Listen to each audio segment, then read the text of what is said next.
Bonjour à tous, c'est Guillaume, j'espère que vous allez bien. Je suis aujourd'hui en France et je vais vous parler d'investissement immobilier encore une fois et plus précisément de comment faire pour rechercher un immeuble sur le bon coin, tout simplement. D'accord, je vais vous expliquer tout ça dans cette vidéo. Allez, ça commence de suite.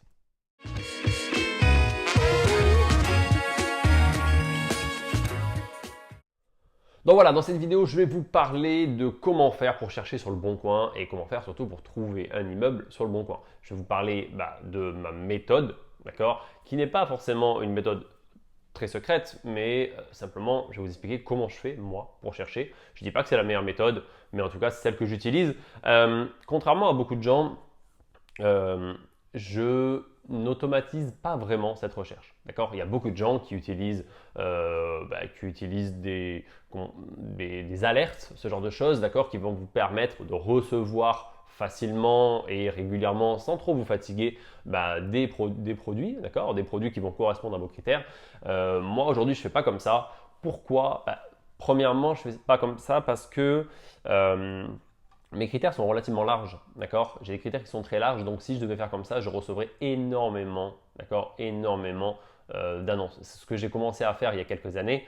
À un moment donné, je me suis dit, bon, Guillaume, tu passes vraiment beaucoup trop de temps sur le bon coin, donc on va essayer de mettre en place des alertes. En fonction des secteurs où j'étais, je mettais des alertes pour recevoir tous les immeubles dans tel secteur. Sauf que, il faut savoir que mon secteur, c'est la France entière, d'accord? Et du coup, je recevais énormément. J'en avais mis en place sur le Bon Coin, j'en avais mis en place sur Se Loger aussi.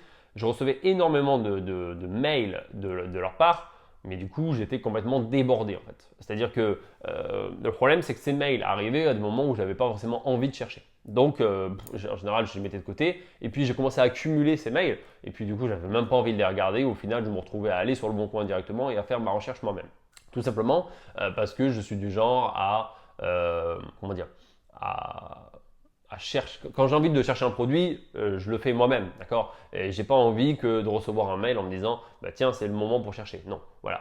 Mais c'est presque simplement une histoire de caractère. Mais il y a aussi la problématique de recevoir énormément de produits qui ne sont pas forcément hyper bien calibrés par rapport à ce que je recherche. Peut-être parce qu'il n'y a pas suffisamment de critères possibles sur le bon coin. Mais en tout cas, j'ai une méthode un petit peu plus archaïque qui va vous paraître peut-être même pas une méthode, mais en réalité, c'est comme ça que je fais. Bon, la première chose que je vais faire quand je fais de la recherche sur le bon coin, c'est que je vais choisir mon secteur. D'accord. Je vais me dire, bon, mais dans quel secteur je vais aller? Si j'ai beaucoup de temps, je vais choisir la France entière. Ok, vous allez me dire, oui, non, mais attends, c'est fou, tu vas pas chercher tous les immeubles sur la France entière. Pourquoi pas? D'accord. Quand j'ai le temps, je mets la France entière. Sinon, en général, je mets soit un département, soit une région. Mais je mets jamais une ville. D'accord. Quasiment jamais une ville. Donc, comment je fais? Je cherche le secteur, je dis, bon, ben voilà, par exemple, je vais chercher je sais pas moi, dans l'Allier, par exemple, chercher dans ce département de l'Allier, et je vais me mettre, est-ce que je mets un budget déjà? Ma question, est-ce que je mets un budget? Généralement, je ne mets pas de budget. Je ne mets pas de budget maxi, pourquoi? Parce que par exemple, dans un département comme l'Allier, les montants maximum qu'on peut avoir sur des immeubles, ça va être moins d'1 million d'euros généralement. D'accord. On va avoir des trucs, les maxi qu'on va voir vraiment. D'ailleurs, je ne suis pas en train de chercher le plus cher, mais le truc qu'on va voir régulièrement en maxi sera aux alentours de, allez, 400 000 quoi. D'accord. Donc on aura des prix qui sont relativement corrects, ok, et pas forcément excessifs en se disant c'est hors de portée. Donc je vais laisser assez ouvert. Pourquoi? Premièrement, parce que imaginons que vous ayez un budget, je sais pas moi, 250 000 euros. Si finalement vous trouvez une super affaire à 350, premièrement, vous pouvez éventuellement la négocier un peu plus bas. Et en plus, peut-être que votre banquier acceptera de vous suivre, même si c'est 50, 60 ou 100 000 euros au-dessus de votre budget, tout simplement parce que le produit est hyper rentable et que ça lui convient. D'accord. Donc, n'ayez pas peur de chercher au-delà, presque au-delà de vos moyens d'une certaine manière. Okay. Donc voilà, moi en tout cas, c'est comme ça que je fais. Je cherche sans budget, d'accord. Je ne mets pas de budget maximum. En termes de surface, par exemple, les critères sur ce genre de choses, jamais de surface mini. Pourquoi? Tout simplement une raison simple. Si vous mettez une surface mini, vous allez ne pas voir tous les produits sur lesquels le vendeur n'a pas renseigné la surface. Donc vous perdez plein de dossiers potentiels. Je ne mets pas non plus de nombre de pièces. C'est la même raison. Okay, pas de nombre de pièces mini. Je ne mets pas non plus le type de bien. Parce que vous pouvez normalement choisir si c'est je sais plus moi, si c'est un appartement, si c'est une maison, si c'est un terrain, voilà, je précise pas. Pourquoi? Parce que encore une fois, il y a des gens qui peuvent se tromper dans la désignation du produit. D'accord? En fait, on va justement avoir une grande ouverture par rapport aux critères. Pourquoi? Ben, pour une raison simple, parce qu'on ne veut pas perdre un dossier et on ne veut pas rater un dossier que la plupart des gens vont rater. D'accord? Pourquoi? Ben, la plupart des gens vont mettre soit, alors la case immeuble n'existe pas sur le bon coin, mais la case par exemple autre ou la case maison et ils vont enlever le terrain. Mais si la personne met terrain et que du coup il y a 3 fois ou 4 fois moins de personnes qui voient ce bien-là, ben, potentiellement je vais faire une affaire parce que je vais être le seul à le voir. D'accord? C'est pour ça que c'est important pour moi et pareil pour les surfaces, pareil pour les prix, ce genre de choses. Donc j'ai tendance à vous dire le tri, c'est à vous de le faire directement. Et je vais vous expliquer comment, mais c'est à vous de faire ce tri manuellement. Parce que automatiquement, enfin, de manière automatique, c'est considéré que le vendeur fait son travail de manière parfaite, si vous voulez, d'accord, lorsqu'il met une annonce en ligne. Et ce n'est pas le cas. Même pour vous donner des idées, alors on va vous parler maintenant de ce qui vous intéresse le plus, c'est savoir ce que je mets dans la recherche, dans le mot de recherche. Bon, déjà, je recherche que dans le titre, ok, et généralement, je me cherche le mot immeuble ou je cherche le mot ensemble ou le mot immobilier. Pourquoi? Parce que il y a des gens qui vont dire bah, chercher immeuble de rapport, chercher rentabilité, etc. Alors, si vous cherchez ça, vous allez vous adresser uniquement à des investisseurs. C'est-à-dire que c'est qu'un investisseur qui va vous vendre un produit en utilisant le terme d'immeuble de rapport ou en parlant de rentabilité. D'accord? Par contre, une personne qui a un immeuble de famille qui n'est pas forcément très bien exploité va vous vendre un ensemble immobilier ou un immeuble, mais sans forcément savoir ce que c'est. Il y en a même qui vont vous vendre une maison en utilisant le terme de maison alors que c'est un immeuble. D'accord? Pour vous donner des idées de ce qui peut être fait aussi, si vous avez plus de temps et que vous cherchez dans un secteur un peu plus précis, c'est de modifier par exemple l'orthographe du mot immeuble. J'ai déjà vu des annonces avec le mot immeuble avec un seul M. D'accord? Bon, évidemment, c'est pas comme ça que ça s'écrit, mais vous ne savez pas aujourd'hui comment le vendeur va écrire ce mot-là. Même sur le terme à rénover et rénover, tout le monde fait la faute de savoir si je mets un R à la fin ou si c'est un E. Il y a plein de vendeurs aujourd'hui qui se trompent en mettant le mot rénover, en disant à rénover ou rénover. D'accord? Ce qui veut dire totalement la chose inverse, mais malgré tout, ça a son importance. Même si je ne cherche pas le mot rénover dans le titre, ça vous donne une idée, si vous voulez, des fautes qui peuvent être faites et ce que ça implique derrière dans la recherche. Vous imaginez bien qu'un mec qui met le immeuble avec un seul M, il aura peut-être 10, 15, 20 fois moins de vues sur son annonce qu'une personne qui va l'écrire correctement. Donc, vous allez, alors pas forcément toujours chercher la faille, mais vous allez rester ouvert sur la possibilité de trouver cette faille et ce genre de canard boiteux, d'accord? C'est-à-dire ce produit qui n'est pas forcément trop vu, qui n'est pas trop apprécié, ce produit qui n'a pas de photo par exemple, sur lequel il y aura encore moins de clics, c'est ça que vous allez chercher aussi, d'accord? Je ne dis pas qu'on cherche que ça, je dis juste qu'on ne se ferme pas sur la possibilité de trouver ce produit. Donc maintenant qu'on a mis nos critères, on va évidemment chercher, et là on va commencer à regarder et analyser la miniature, d'accord? En gros, il y a 3 phases. Il y a l'analyse de la miniature, enfin la recherche, pardon. Il y a l'analyse de la miniature et l'analyse de l'annonce. Okay? L'analyse de la miniature, elle va consister à quoi? À regarder la photo de présentation, s'il y en a une, et regarder le titre. Vous avez la localisation en général aussi. D'accord? Donc, avec ces 3 éléments, donc localisation plus photo plus titre de l'annonce, déjà vous allez arriver à faire un tri important. Okay? Il y a des produits, par exemple, quand je ne vais pas rechercher. Si je vois, imaginons, une façade d'immeuble avec un local commercial au rez-de-chaussée et une fenêtre au-dessus, par exemple, et le toit, je sais que je ne vais pas y aller. Ça veut dire qu'il y a potentiellement un logement plus un local commercial. Donc, dans ces cas-là, je n'y vais pas. Parce que le local commercial, c'est un trop gros risque, si vous voulez, pour moi aujourd'hui dans des petites communes, même dans des moyennes communes, d'accord? Donc l'appartement seul au-dessus ne pourra pas compenser ce risque. Donc en gros, je n'y vais pas. En plus, généralement, quand c'est ça, quand vous avez un local commercial au rez-de-chaussée et un appart au-dessus, généralement l'entrée est commune et c'est souvent loué à la même personne. Donc c'est encore plus risqué. Donc je n'y vais pas sur ce genre de produit. Vous avez des fois simplement des photos qui vous donne l'impression que le produit ne correspond pas. Je n'ai pas forcément d'idée en tête précisément, mais vous avez des vous avez des éléments au niveau, je sais pas moi, au niveau de la façade, au niveau du niveau de rénovation qui a l'air d'avoir et qui ne correspond pas à ce que vous voulez, qui va vous dire non, ok, j'y vais pas. Donc la première chose que je vais regarder, c'est la photo. Et après, c'est l'annonce dans le titre. Le titre, vous allez avoir par exemple immeuble à rénover avec des fois la surface et le nombre d'appartements. D'accord. La surface, elle y est quand même assez régulièrement. Donc si vous regardez la surface et le prix, évidemment, d'accord, si vous avez la surface et le prix, vous pouvez des fois avoir un petit calcul de ratio dans votre tête. Tout simple, vous avez le lieu, donc vous dites, ok, bon, je sais pas, on va chercher, je sais pas moi, Vichy par exemple.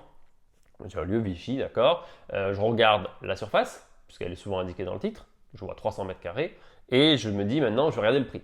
Et si ce prix, en gros, d'accord, en gros, est aux alentours de 1000 euros du mètre, ou en dessous, je me dis, pourquoi pas, d'accord. Si on est à 1700 euros du mètre, j'y vais pas, d'accord, ça sert à rien, parce que je sais que je vais pas faire une affaire, d'accord. Si on est à 500 000 euros quasiment, d'accord, sur ce produit-là, ça sert à rien d'y aller, moi, j'y vais pas du tout. Par contre, si on est sur 300 mètres carrés à 220 000 euros, je vais regarder. D'accord. Ça vous donne à peu près une idée. Alors, je ne vous dis pas que vous devez connaître toutes les villes et tous les prix au mètre carré de chaque ville, mais sachez aujourd'hui que dans une ville de moins de 50 000 habitants en moyenne en France, vous serez généralement en dessous de 1500 euros du mètre carré. D'accord. Ça vous donne à peu près une idée. Et si vous êtes au-delà de ce prix-là, ça devient très compliqué d'avoir une rentabilité sur des projets qui sont loués en location nue ou meublée à l'année. D'accord. Je ne vous parle pas de colocation et je ne vous parle pas de location saisonnière. Mais sur des projets de location classique, vous aurez du mal à avoir des produits très rentables si vous êtes à plus de 1500 euros du mètre carré. Il y a bien sûr des exceptions, mais je parle de généralité encore une fois. Donc, on va regarder ce fameux ratio. Okay. Rien qu'avec le titre, la localisation et le prix, vous pourrez avoir ces informations-là. Donc déjà, ça vous fait un tri. Okay. Donc ce tri-là, encore une fois, il est manuel. Okay. Des fois, sur une page, je fais glisser et je clique sur aucune annonce. D'accord. Je ne vais évidemment pas cliquer sur toutes les annonces et toutes les ouvrir. On n'est pas en train de perdre du temps pour perdre du temps. On est en train d'analyser toutes les annonces. Okay. Donc là, première phase, déjà, ça va vous enlever à peu près 90%. D'accord. C'est-à-dire que vous allez cliquer normalement sur 1 sur 10 ou 1 sur 5 par exemple. D'accord. Donc, ça fera déjà un gros tri. Et ensuite, vous allez cliquer sur l'annonce. D'accord. Si vous avez un doute, cliquez. Ok. Voilà, ça ne coûte rien de cliquer. Ça vous prend une demi-seconde. Bon, vous cliquez. Si vous avez cliqué, à ce moment-là, vous allez regarder un peu plus en détail. Vous allez regarder le descriptif. Donc, c'est la troisième phase. Donc, dans ce descriptif-là, vous allez voir comment ils vont décrire le bien, combien d'appartements, si c'est déjà loué, combien c'est loué, le montant de la taxe foncière éventuellement. Vous allez voir s'il y a des travaux à faire et vous allez voir les photos complémentaires aussi pour voir si vous avez des informations supplémentaires. Des fois, vous n'aurez rien, vous aurez simplement immeuble, 3 appartements, rien d'autre dans le descriptif, pas de loyer, pas de taxe foncière, pas de savoir si c'est loué ou si c'est pas loué, pas de taille de logement non plus. Donc là, vous allez dire, ouais, mais j'ai pas d'infos, donc ça sert à rien d'aller plus loin. Oui et non, faites des calculs rapides, d'accord. En fonction des photos, s'il y a des photos, vous allez pouvoir arriver à déterminer déjà si c'est un studio, un T1 ou un T2, d'accord. À peu près, bien sûr. C'est-à-dire que si vous voyez un salon immense avec 4 portes dans le salon, vous imaginez bien qu'il y a peu de chances que ce soit un studio. Par contre, si vous voyez une kitchenette et que le mec n'a pas trop de recul pour la prendre, potentiellement, c'est peut-être qu'un studio. Donc, ce qu'on fait dans ces cas-là, si on arrive à avoir des petites infos là-dessus, on fait des petits ratios en disant, bon, on est à Vichy par exemple, je sais pas moi, on va considérer que c'est un studio, on a 3 appartements, on a un studio, il y a visiblement 2 T2. Ok, on va dire, on va compter au mini, on va compter un peu moins de 300 euros pour le studio, on va compter 350 ou 400 euros pour les T2, d'accord. Donc on va dire, bon, ça fait 800, 1100, allez, on va compter 1100 euros pour l'ensemble, en considérant que les photos sont correctes, d'accord, je vois qu'il n'y a pas beaucoup de travaux, donc je serais prêt à l'acheter, ce produit-là, par exemple, 100 000 euros, ok, ou 110 000 euros. Mais là, je regarde le prix, en fait, et je me dis, ok, le prix est à 70 000, ok, ça m'intéresse. Le prix est à 190 000, ça m'intéresse beaucoup moins. Ou alors, il faut avoir plus d'infos sur la taille et le type de logement. D'accord. Ça vous permet déjà d'avoir un ratio. Si vous avez simplement le type de logement et que vous voyez que par rapport en termes de ratio entre le prix et le loyer, ça ne correspond pas, à ce moment-là, ça ne sert à rien d'aller plus loin. Si par contre, ça peut fonctionner. Okay, vous voyez, par exemple, si le produit est à 70 000 et que vous voyez qu'il n'y a pas trop de travaux, là, vous allez aller plus loin. Et vous allez envoyer un mail directement au vendeur ou à l'agent immobilier, okay, dans lequel vous allez demander des informations complémentaires. Ne faites pas non plus un roman dans votre truc en demandant trop de choses. L'objectif, il est que la personne puisse vous répondre et a envie de vous répondre. Donc, si vous lui faites une liste, d'accord, de 50 questions en disant quel état de la toiture, quel état de la façade, quel état de la chaudière, est-ce que les peintures sont à refaire, est-ce que les sols sont en bon état, quel montant la taxe foncière, est-ce que c'est loué, à combien c'est loué. Même si c'est des questions que vous posez juste le minimum de questions pour savoir si le projet vous intéresse. D'accord? Et le minimum de questions, ça va être quoi? Ça va être quels sont les types de logements, avec la taille éventuellement, est-ce que c'est loué? Oui, non, si oui, combien? Et éventuellement le montant de la taxe foncière.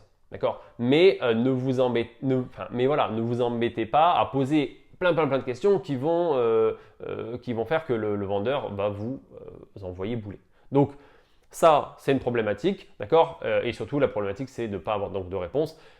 Si vous avez du temps, je vous conseille d'appeler. Vous aurez plus d'informations généralement en appelant.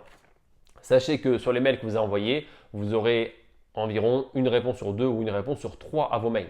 Donc, vous avez très peu de chances d'avoir une réponse, enfin, très peu de chance, enfin, une sur 2, quoi. Donc, c'est quand même pas beaucoup pour des gens qui veulent vendre un bien. Donc, soyez prêts à ça. Donc, ça veut dire quoi? Ça veut dire pensez à noter à chaque fois que vous avez envoyé un mail pour pouvoir relancer derrière ou appeler si vous n'avez pas de réponse sous 24 heures, par exemple. D'accord? Donc, voilà. Écoutez, j'espère que vous les ai bien aidés.